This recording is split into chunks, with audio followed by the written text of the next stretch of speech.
नमस्कार. अंगणवाडी सेविकाताई मदतनीस ताई, तर तुमच्यासाठी अत्यंत महत्त्वाची बातमी अशी मी आज घेऊन आलेलो आहो. तर बघा, 20 लाख रुपये मिळणार आहेत अंगणवाडी सेविकाताई मदतनीस ताई यांना. तर बघा, 20 लाख रुपये हे कसे मिळणार आहेत, कशासाठी मिळणार आहेत, कुणाला मिळणार आहेत आणि का मिळणार आहेत, सर्व काही आजच्या व्हिडिओमध्ये आपण जाणून घेणार आहोत. बघा, शासन निर्णयसुद्धा या गोष्टीचा आलेला आहे आणि तो शासन निर्णयसुद्धा मी तुम्हाला दाखवून देणार आहे आणि त्यामध्ये नेमकं काय लिहिलेलं आहे, 20 लाख रुपये कशाबद्दल मिळणार आहेत, सर्व काही आजच्या व्हिडिओमध्ये आपण जाणून घेणार आहोत. नमस्कार, मी देवानंद गवांदे स्वागत करतो आपलं आपल्या लाडक्या यूट्यूब चॅनलमध्ये, ज्याचं नाव आहे टेक्निकल मराठाजी. या चॅनलवर जर तुम्ही नवीन असाल तर चॅनलला सबस्क्राईब करा, व्हिडिओला लाईक करा आणि शेअर करायला विसरू नका. चला तर आजच्या व्हिडिओला सुरुवात करूया. तर बघा ताईंनो, हा शासन निर्णय आलेला आहे आणि इथं तुम्ही बघू शकता, शासन निर्णय जो आहे महाराष्ट्र शासन महिला व बाल विकास विभाग यांच्याकडून हा शासन निर्णय काढण्यात आलेला आहे. 21 नोव्हेंबर 2025चा हा शासन निर्णय काढण्यात आलेला आहे.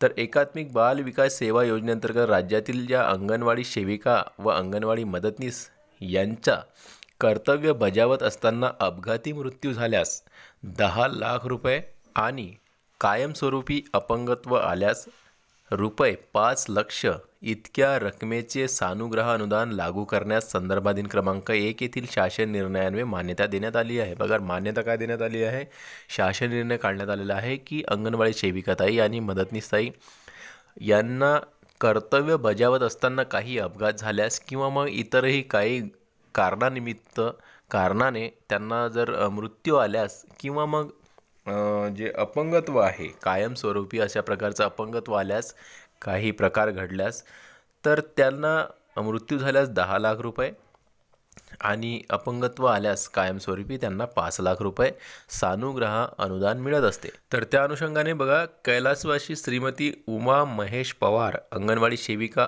जिल्हा अहिल्यानगर, तुम्हाला माहीत असेल की या अंगणवाडी सेविकाताई यांचा अत्याचार करून हत्या करण्यात आली होती आणि ही जी मर्डर केस आहे ही खूप गाजली होती संपूर्ण महाराष्ट्रामध्ये. कारण की एका अंगणवाडी सेविकेवर हा अशा प्रकारे घाणेरडा प्रकार झाला होता आणि त्यांचा मर्डर त्या ठिकाणी अंगणवाडीच्या बाहेर जी बॉडी नेऊन नदीकिनारी असं काहीतरी टाकण्यात आला होता.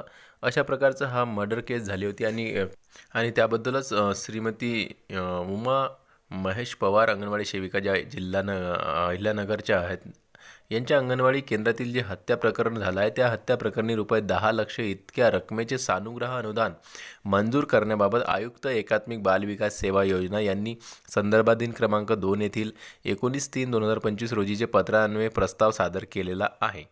सदर प्रस्तावास संदर्भाधीन क्रमांक 3 येथील शासन आदेशान्वये मान्यता देण्यात आली आहे. त्याचप्रमाणे कैलासवासी श्रीमती पंचशिला गंडले अंगणवाडी सेविका जिल्हा बीड यांच्या अपघाती मृत्यू प्रकरणी देखील ₹10 लाख इतके सानुग्रह अनुदान मिळण्याबाबत आयुक्त एकात्मिक बाल विकास सेवा योजना यांनी संदर्भाधीन क्रमांक 4 येथील पत्रान्वये प्रस्ताव सादर केलेला आहे. त्या अनुषंगाने अंगणवाडी कर्मचाऱ्यांच्या अपघाती मृत्यूच्या उपरोक्त नमूद 2 प्रकरणांना प्रत्येकी ₹10 लाख प्रमाणे सानुग्रह अनुदान अदा करण्याकरिता खालील विवरणपत्रातील रकाना क्रमांक 1 मधील प्रधान लेखाशीर्ष उपशीर्ष उद्दिष्टांमध्ये रकाना क्रमांक 2 येथील सन 2025-26 या आर्थिक वर्षामधील अर्थसंकल्पित तरतुदीमधून रकाना क्रमांक 3 मध्ये दर्शविल्यानुसार एकूण 20 लाख म्हणजेच की 20 लाख एवढा निधी आयुक्त एकात्मिक बाल विकास सेवा योजना यांना वितरित व खर्च करण्यास शासन मान्यता देण्यात येत आहे. तर रकाने सुद्धा दिलेले आहे आणि यामध्ये सुद्धा त्यांनी सांगितलेलं आहे, अंगणवाडी सेविका अंगणवाडी मदतनीस यांना सानुग्रह अनुदान कार्यक्रम या निमित्त जे 20 लाख ह्या वाटप करण्याचा यांनी आदेश दिलेला आहे.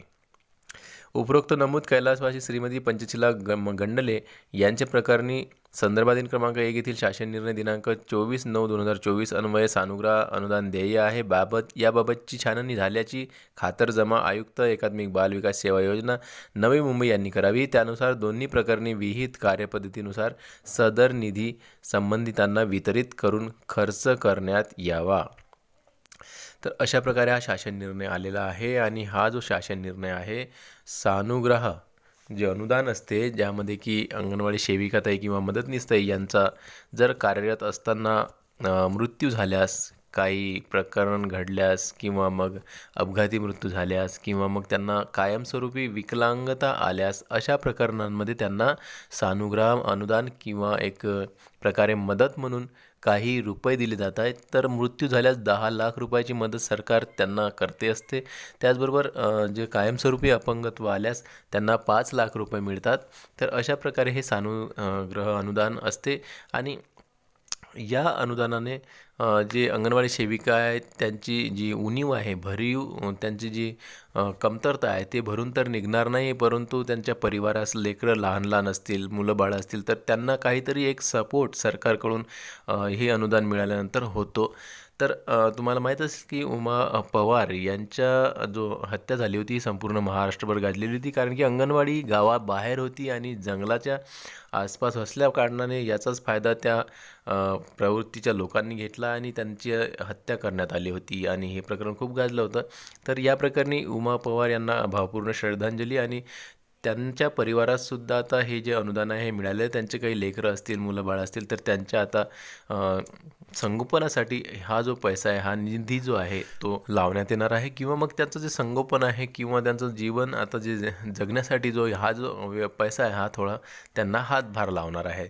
तर अशा प्रकारे हा शासन निर्णय आलेला आहे आणि सरकारनं अंगणवाडी सेविकाताई मदतनीसताई यांच्यासाठी सुद्धा एक आणखीन मी गोष्ट सांगू इच्छितो की थोडं लक्ष द्यायला पाहिजे सरकारनं की अंगणवाडी सेविकाताई मदतनीसताई यांच्या ज्या अंगणवाड्या काही गावांमध्ये, खेड्यांमध्ये, पहाडी इलाक्यांमध्ये जे काही अंगणवाड्या असतात ते जरा गावापासून दूर बनलेल्या असतात, तर त्या गावाच्या आतमध्ये आणायला पाहिजे.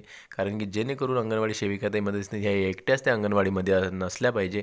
कारण की असेच जर प्रकरण घडत राहिले तर मग अंगणवाडीची सेविकाताई मदतनीसताई यांच्या सुरक्षेबाबत काहीतरी कुठेतरी प्रश्नचिन्ह उभं राहते. तर सरकारनं सुद्धा याबाबत काळजी घ्यायला पाहिजे. तर या व्हिडिओमध्ये हेच सांगायचं होतं की अंगणवाडी सेविकाताई मदतनीसताई यांचा अपघाती मृत्यू झाल्यास त्यांना 10 लाख रुपये आणि विकलांगता आल्यास कायमस्वरूपी त्यांना 5 लाख रुपये असे या ठिकाणी सरकारकडून मिळत असतात.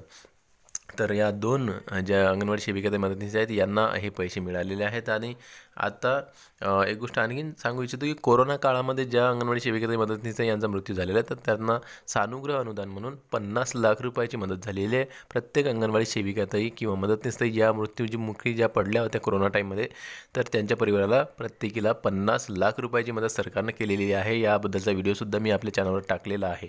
तुम्ही जर तो बघितला नसेल तर चॅनलवर जाऊन बघू शकता. आणि हा व्हिडिओ कसा वाटला नक्की कमेंट्स करा, व्हिडिओला लाईक करा, शेअर करायला विसरू नका. कारण आपल्या चॅनलवर अंगणवाडी सेविकाताई मदतनीसताई यांच्यासाठीचे असेच व्हिडिओ आपल्या चॅनलवर येत असतात. तर या व्हिडिओमध्ये एवढाच. भेटूया पुन्हा नवीन एका व्हिडिओमध्ये. तोपर्यंत जय महाराष्ट्र.